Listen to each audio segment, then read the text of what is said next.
آج بھی جب ہمارے پورے خطے میں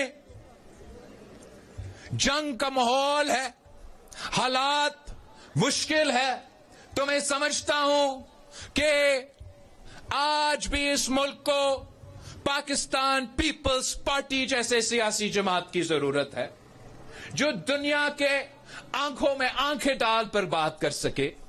اور وہ ہم صرف اس لیے کر سکتے ہیں کہ ہم اصل معنوں میں عوام کی نمائندگی کرتے ہیں. جب ہم دنیا سے بات کرتے ہیں تو وہ جانتے ہیں کہ ان کے پیچھے عوام ہے, وہ جانتے ہیں کہ یہ لوگ اپنے عوام کے حقوق پہ, اپنے ملک کے قومی مفاد پہ سودا نہیں کرتے. تو آج بھی ان مشکل حالات میں نے اور آپ نے جدوجہد کرنا ہے. ہم نے گلگت بلتستان میں پاکستان پیپلز پارٹی کی حکومت بنانی ہے, اور انشاءاللہ تعالی 2 سال بعد پاکستان میں بھی الیکشنز ہوں گے اور ہمیں وہاں بھی پاکستان پیپلز پارٹی کی حکومت بنانا پڑے گا. یہ ہمارا, جہاں تک پاکستان کا ملک کا قومی مفاد اور دفاع کی بات رہی, آپ کے آئینی حقوق کی بات. اب قائد عوام شہید ذوالفقار علی بھٹو نے پاکستان جب سرزمین بے آئین تھا تو قائد عوام شہید ذوالفقار علی بھٹو نے پاکستان کو ایک اسلامی جمہوری وفاقی متفقہ آئین دلوا دیا تھا.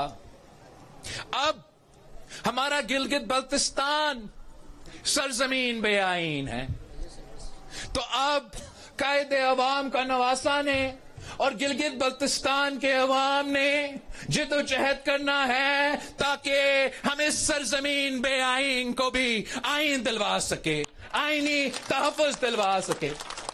یہ آپ کا حق ہے. 18ویں ترمیم نے صوبے کو جو اختیار دیے ہیں, جو طاقت دیا ہے, جو اپنے وسائل کے مالک بنائے ہیں, میں وہ دن دیکھنا چاہتا ہوں جب یہ آئینی تحفظ میرا گلگت بلتستان کو دیا جائے گا. ہم کہتے تھے کہ 4 صوبوں کی زنجیر بے نظیر, بے نظیر. انشاءاللہ تعالی ہم اس نعرہ کو 5ویں صوبوں کی زنجیر جیے بھٹو بے نظیر میں تبدیل کر دیں.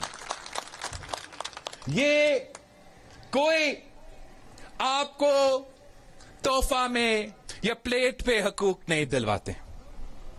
آپ نے ہمیشہ اپنا حق کے لیے جدوجہد کرنا پڑتا ہے, اور یہ گلگت بلتستان کی تاریخ ہے کہ کسی نے تحفہ میں آپ کو آزادی دیا نہیں.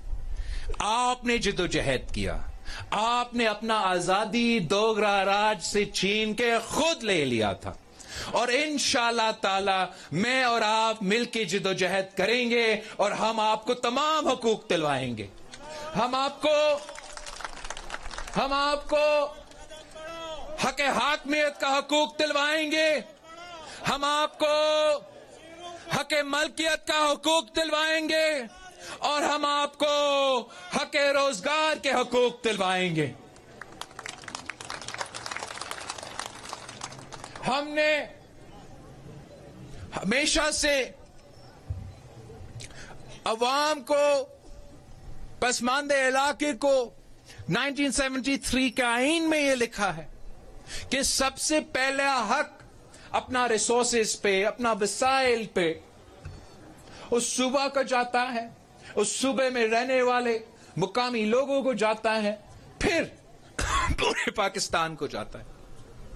اور ہم نے اسلام آباد کو یہ بات سمجھانا ہے کہ پورا پاکستان تب ترقی کرے گا جب پہلے گلگت بلتستان کے عوام ترقی کریں گے, آپ معاشی طور پہ مضبوط ہوں گے, آپ